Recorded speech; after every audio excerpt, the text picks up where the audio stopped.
Hello everyone, and welcome to my General Hospital Today channel. When Ronnie first opened the door to the Quartermaine house, she saw Martin Gray standing in front of her. Slezak and Knight had fooled us. Except for 2 brief moments at the tea party the day before, they barely acknowledged that they had ever met. In fact, before the truth emerged, they had several scenes at the front door.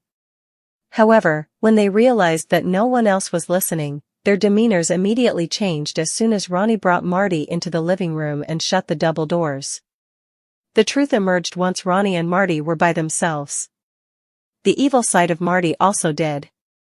We found out that Monica's will was changed by Marty, but only after Ronnie came to town and decided she hated Tracy. She really just wanted to pay her sister's respects, but Marty lured her in with a sinister plan. Slezak showed us Ronnie's guilt and nerves as she apologized for supporting Marty's impulsive plan. Knight, on the other hand, brought out a new side of Marty.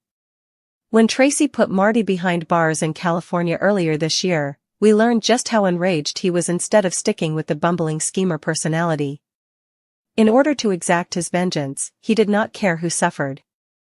After chastising Drew for threatening to have an old lady arrested, Marty went and did the same thing. Knight wasn't like Tad the Cad when he growled at Ronnie and shoved her in the face. Without saying a word, Slezak portrayed Ronnie's shock and fear, and Marty became more menacing.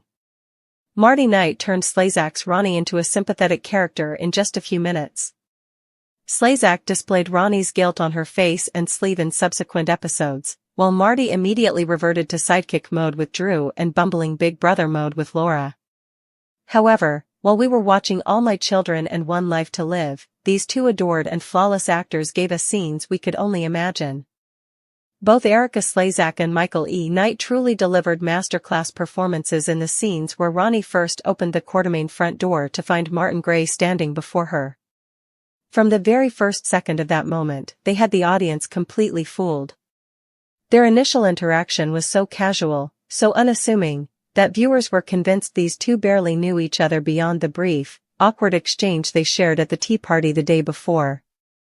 Their restrained body language and the deliberate absence of familiarity were perfectly executed, 2 seasoned actors playing their characters with just the right amount of emotional distance to make the eventual reveal all the more shocking. As the front door conversations unfolded across several episodes, both Slezak and Knight skillfully built tension beneath the surface. Every look, every hesitation, every pause hinted that there was more between Ronnie and Marty than either was willing to admit. Yet, their restraint made the payoff later all the more satisfying. The transformation began the instant Ronnie led Marty into the Quartermaine living room and shut those grand double doors behind them. In that simple act, both actors dropped their facades, and the atmosphere shifted completely. The polite distance evaporated, replaced by raw honesty and tension so thick it could be cut with a knife. Gone were the rehearsed smiles and pleasantries. Now, they were 2 conspirators bound by guilt, betrayal, and long-buried resentment. It was here that the audience saw the real relationship between Ronnie and Marty, the hidden truth that redefined everything we thought we knew about them. As soon as they realized no one else was listening, their demeanors changed entirely. The emotional armor came off, and their dialogue became sharper, more dangerous. The living room scene turned from a polite chat into an intimate confrontation charged with regret, manipulation, and power. Once Ronnie and Marty were alone, the truth spilled out, and with it, Marty's darker, more sinister side. The revelation that Marty had indeed changed Monica's will, not out of legal duty or compassion but as part of a revenge-fueled plan, was both stunning and perfectly in line with his increasingly fractured psyche. However, what made the twist even more compelling was that he hadn't acted alone. Ronnie, as it turned out, had been an unwitting accomplice.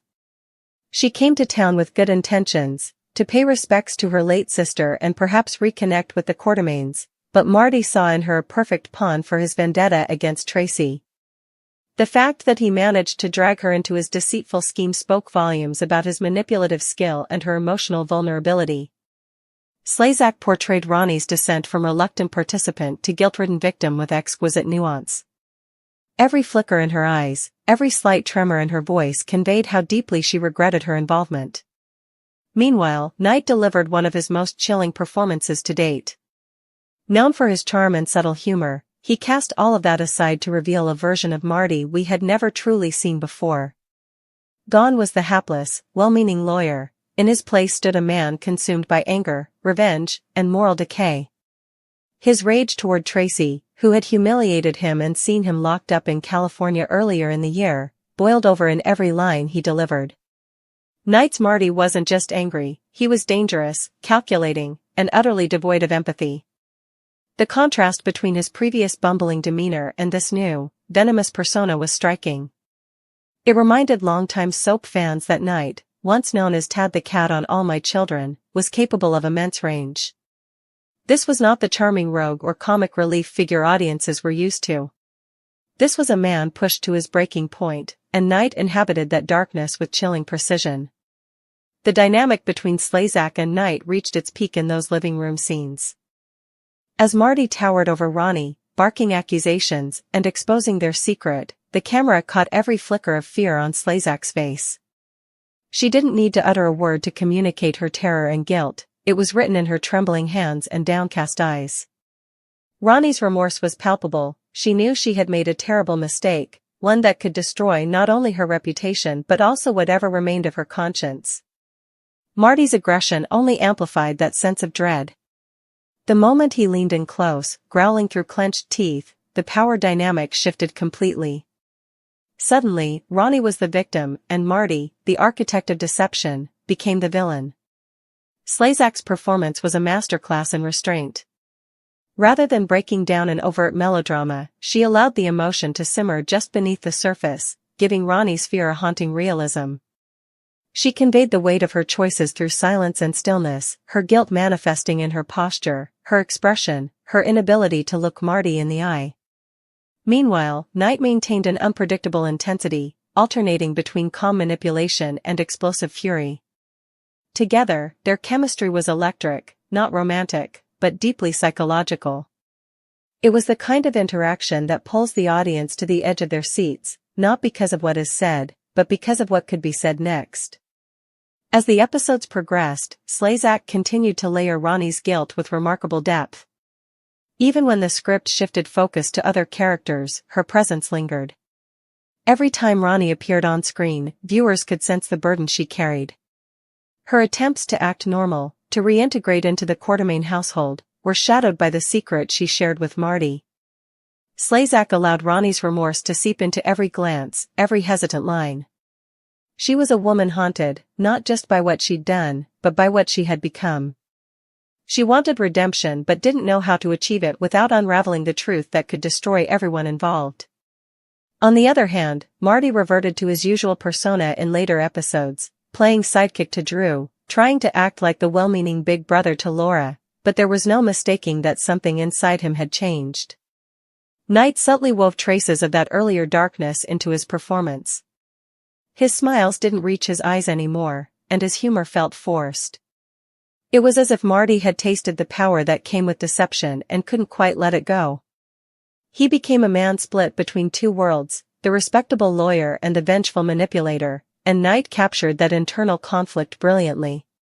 What made these scenes between Slezak and Knight so unforgettable wasn't just their technical excellence, but the emotional resonance they created.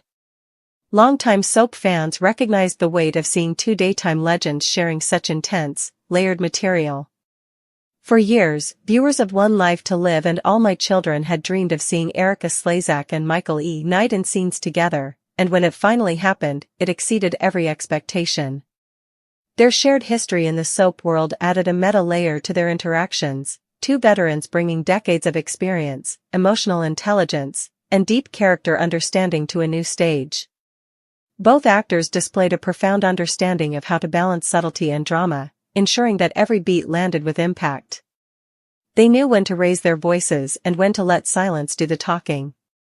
The camera lingered on their faces for a reason, because every flicker of emotion mattered. These weren't just two characters in conflict, they were two human beings caught in the moral grayness of guilt, manipulation, and revenge. The writing gave them a foundation, but Slezak and Knight elevated it into something artful, almost theatrical. By the time their storyline reached its emotional climax, the audience's perception of both characters had shifted dramatically.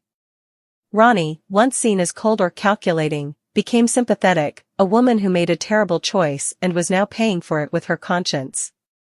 Marty, once a lovable rogue, transformed into something far more complex, a man undone by his own bitterness, lashing out at anyone who reminded him of his failures. The fact that both transformations felt organic, not forced, speaks to the brilliance of the performances. Even after the immediate storyline wrapped, the echoes of their scenes lingered throughout the show. Fans continued to talk about that front door confrontation and the chilling living room confession, revisiting them as some of the best acted moments of the season. The combination of masterful direction, sharp writing, and two powerhouse actors created a rare kind of soap opera magic, the kind that reminds viewers why these long-running dramas endure. It's not just about shocking twists or outrageous schemes, it's about character, emotion, and the human cost of deception. Slezak and Knight proved that even in a genre often dismissed as melodramatic, true artistry can shine. Their scenes were layered with meaning, about guilt, manipulation, loyalty, and the blurred line between justice and revenge. Ronnie's remorse and Marty's rage became two sides of the same coin, reflecting how easily grief can twist into bitterness and how good intentions can lead to ruin. For fans, these moments were more than plot, they were storytelling at its finest. Ultimately, the partnership between Erica Slezak and Michael E. Knight brought an unforgettable energy to the show. Their shared scenes reminded audiences that soap operas, at their best, aren't just about drama, they're about humanity. Through their performances, they made viewers feel the sting of betrayal, the weight of guilt, and the desperate yearning for redemption. Long after the storyline fades into memory, their chemistry, authenticity, and emotional truth will stand as a testament to the power of great acting in daytime television. The brilliance of the Ronnie and Marty storyline didn't just lie in the writing. It thrived because Erica Slezak and Michael E. Knight brought it to life with a level of realism and tension that transcended the page. What could have been a standard secret conspiracy subplot turned into a psychological chess match between two characters who were, in many ways, reflections of one another. Both were haunted by loss, burdened by guilt, and driven by an overwhelming need to right perceived wrongs, even if doing so led them down morally dangerous paths. The front door scene was the spark, but the fire truly ignited behind closed doors when truth and facade collided. When Ronnie shut those Quartermaine doors, the subtle shift in tone was like a curtain dropping in a theater, the performance within the performance coming to an end. The audience witnessed a private unmasking, two characters shedding the personas they wore for the world, confronting each other with honesty that was as brutal as it was liberating. Ronnie, portrayed by Slezak with quiet torment, revealed herself to be more than just a visitor paying respects. She was a woman ensnared by emotion, regret, and manipulation. Marty, played by Knight, exposed the darker underbelly of his charm, proving that even the most likable of characters can harbor rot beneath the surface. In that living room, every line of dialogue carried double meaning. Marty's words dripped with resentment, yet also with a perverse sense of satisfaction, as though exposing the truth somehow absolved him of the very guilt he should have felt. Ronnie's responses were laced with trembling restraint, her moral compass spinning wildly between confession and denial. When she admitted that she never meant for things to go this far, the audience believed her. But her guilt, while genuine, could not undo the damage she helped cause. It was in this confrontation that both actors showcased the full extent of their craft. Slezak, a soap legend known for her subtle emotional control, gave Ronnie a quiet strength that didn't require melodrama. Her portrayal was grounded, human, and deeply empathetic. You could feel her heart breaking under the weight of her decisions, but she never lost the dignity of a woman aware of her complicity. Knight, conversely, leaned into raw intensity. His Marty was unrecognizable from the bumbling, well-intentioned lawyer audiences had once rooted for. The warmth that had defined his earlier performances was replaced by ice, the smirk that once conveyed charm now masking contempt. When Marty accused Ronnie of hypocrisy, reminding her that she was no better than Tracy, Knight's delivery cut deep. It wasn't just dialogue, it was a psychological dissection. Marty was no longer just punishing Tracy, he was punishing anyone who reminded him of his own failures. Slezak met that venom with quiet devastation, her eyes glistening with tears she refused to shed. The result was an emotional duel that elevated both characters beyond their narrative roles and into something almost Shakespearean, a tragic pairing of guilt and vengeance, locked in an eternal dance of cause and effect. The genius of these scenes was in their subtlety. Neither actor overplayed their hand. Instead, they allowed tension to simmer, letting pauses speak louder than words. When Marty leaned in, voice low and trembling with rage, you could see Ronnie flinch ever so slightly, not from fear of him, but from fear of herself, of what she had become by aligning with him. That's the mark of masterful acting, when silence tells you everything you need to know. After the revelation, the aftermath stretched across several episodes, and Slezak's portrayal of guilt was nothing short of mesmerizing. She carried it like a visible weight. In scenes where Ronnie interacted with others, even in seemingly mundane moments, you could sense her inner turmoil. Her eyes lingered too long on Tracy, her words faltered when Drew spoke of loyalty or truth. Every gesture betrayed a woman on the edge of confession. Slezak didn't need grand speeches, her face was a story in itself. Night, meanwhile, demonstrated the complexity of a man torn between self-loathing and justification. Marty's shift back into his familiar bumbling routine wasn't a return to innocence, it was a performance, an act of survival. He wanted to believe he could go back to being the good guy, but the audience knew better. The shadows had already taken root. His interactions with Drew and Laura carried an undercurrent of guilt, as though he was constantly performing normalcy while hiding the truth just beneath the surface. The brilliance of Knight's acting was in that duality, the way he could make the audience sympathize with Marty's pain even as they condemned his actions. What made the Ronnie-Marty storyline truly resonate with audiences was that it wasn't a simple tale of right and wrong. It was about the gray areas, the moments where good people make bad choices for the wrong reasons, and bad people justify their cruelty as justice. Ronnie didn't set out to deceive anyone, she was manipulated by grief and loneliness. Marty didn't start as a villain, he became one because he couldn't let go of his resentment. Both characters reflected the darker corners of the human psyche, the parts that whisper, "What if I could just make things right, no matter the cost?" Their connection, though rooted in deceit, was also deeply tragic. Ronnie and Marty understood each other in ways others couldn't. They were both outsiders in their own lives, misunderstood, underestimated, and emotionally bruised. That shared pain created a twisted kind of intimacy. Even as they turned on one another, there was an undercurrent of empathy. You could see it in the way Marty's voice softened for a brief second after seeing Ronnie's tears, or in the way Ronnie hesitated before exposing him completely. It was toxic, yes, but also profoundly human. From a storytelling perspective, these scenes revitalized the show. They reminded viewers why long-running soap operas endure through generations, because at their best, they explore the depth of human emotion with honesty and courage. It wasn't just about the will or the revenge plot, it was about the people caught in the storm, their choices, and the emotional wreckage left behind. Behind the scenes, it's easy to imagine how much preparation went into crafting such nuanced performances. Both Slezak and Knight are veterans who understand the power of subtlety. Their decades of experience showed in every micro-expression and pause.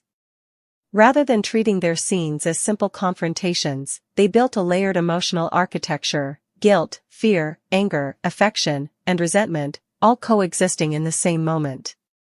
That's not something that can be scripted, it's something only great actors can create. Fans of One Life to Live and All My Children were particularly captivated, not just because of the crossover appeal, but because it felt like a reunion of two iconic talents.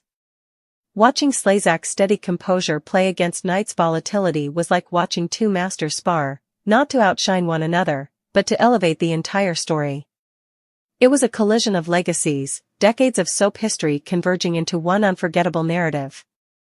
Even the smallest details in their performances held meaning. Ronnie's trembling hands as she poured herself a drink after Marty's departure, Marty's fleeting glance at the door before walking away, as if reconsidering whether to go back and apologize. These moments didn't just fill time, they built emotional continuity. Viewers were reminded that actions have weight, and that every lie leaves a scar. As the story unfolded, both characters faced their reckoning in different ways. Ronnie's path was one of self-awareness. She began seeking redemption not through words, but through actions, trying to mend broken relationships, supporting others even when she was drowning in shame. Slezak made Ronnie's redemption arc feel earned, not handed to her. There was no sudden absolution, no miraculous forgiveness. Instead, her healing was gradual and painful, mirroring real life. Marty's journey, however,